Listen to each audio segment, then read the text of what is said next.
So guys మనోళ్ళు చాలామంది ఈ మధ్య పెడతారు కదా, మనోబుద్ధి అహంకార చిత్తాని నాహం, నిర్వాణ శతకం ఆత్మశతకం అని అంటూ ఉంటారు. Due you know what is the meaning of it? First ఒక్కసారి అక్కడికి వెళ్ళే ముందు అది ఎవరు చెప్పారో తెలుసా? అంటే you know the back story of it. అంటే యూజువల్గా మనం తత్వం గురించి మాట్లాడుతూ ఉంటాం, బట్ తత్వం వెనకాల జరిగే బ్యాక్ స్టోరీ. సో నేను రీసెంట్గా శివపురాణం వినడం స్టార్ట్ చేశాను. శివపురాణం వినడం స్టార్ట్ చేసినాక చాగంటి వారు ఒక పాయింట్ చెప్తారు. ఇట్స్ అబౌట్ శంకరుడు, ఆదిశంకర.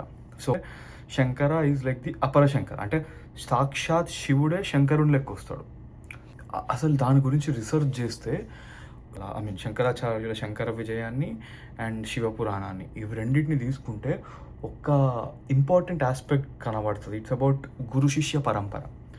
గురు శిష్య పరంపరలో like how she was knowledge was transfer to Patanjali, అంటే యోగ సూత్రాలు, మహాభాష్యం ఇవన్నీ.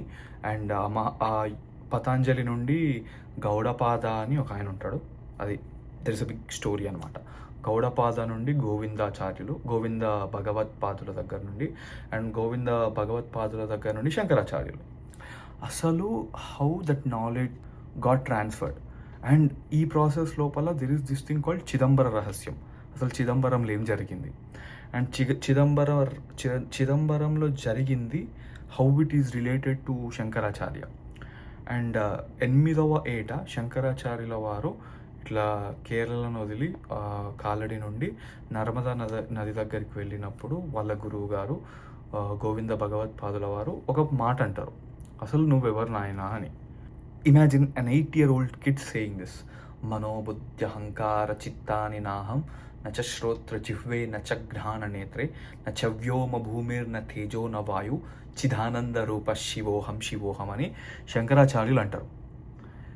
Imagine the amount of knowledge he had. వాళ్ళ గురువు గారు హీఈస్ ది రైట్ గై అని డిసైడ్ అవుతారు. దాని తర్వాత ఏమైంది?